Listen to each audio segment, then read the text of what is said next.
Ayan, magtatanim tayo ngayon guys ng ating papaya. Medyo malaki na bagong itanim. Ayos yan at maulan. Maulan, hindi naman. Tutuloy yan kapag yung lagyan, siyempre didilig-diligin mo rin. Didilig-diligin natin yan ng konti para araw-araw. May 3 na nga akong tanim doon, nabuhay. Kapag nagtatanim ka, kailangan may paniniwala ka rin mabubuhay ang tanim mo. Hindi yung yan, araw-araw mayroon kang tinatanim na isa eh. Papaya. Dito, yan ang buhay namin dito. Tanim-tanim para may makain. Ito, putulan pa. Putulan ng dulo ng ugat para babae daw ang tatanim mo, magiging babae, hindi siya lalaki.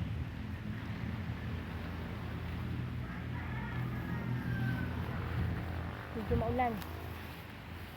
Huwag dyan sa ilalim na yan pa kasi ano, Papa, wag dyan sa banda ilalim na yan at hindi maaarawan. Kapag hindi naarawan, hindi rin maganda. Dito, dito. Ari pa, dito. Dito, ito, malambot ang lupa. Diyan. Ay, may tanim yan. Dito banda lang. Ayan, yan. Dikit-dikit na yung tanim. Kung sino magaling, siyang matubo.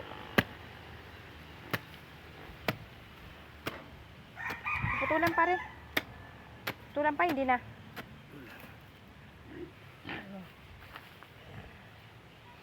Papaya. Parang pag may tinola, may papaya. Punta natin ang ating tanim na sayuti. Ayan, ang aking tanim na langka ah. Ang ganda na ng tubo oh. May langgam siyang black pa. Langgam na black. Sayuti na. Bisitahin daw natin ang ating sayuting tanim. Isang punong sayuti. Ayan, ang daming bunga. Ayan guys, oh, maraming bunga mga kamami. Ala. Kahit hindi siya ganun kalalaki, pero marami pong bunga ang aming tanim. Tanim ko pala. Tanim mo ba yan pa o ako?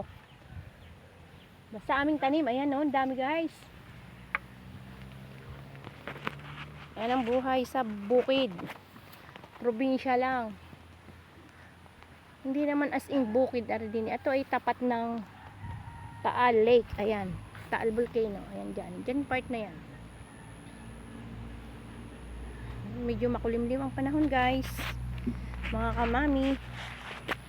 Ito nga pala ang puno ng aming sayote. Ayan, isang puno lang yan pero ayan, ang daming bunga. Shout out sa inyo dyan sa mahilig magtanim. Ayan, ako sa isang araw ay hindi maaari wala akong tanim.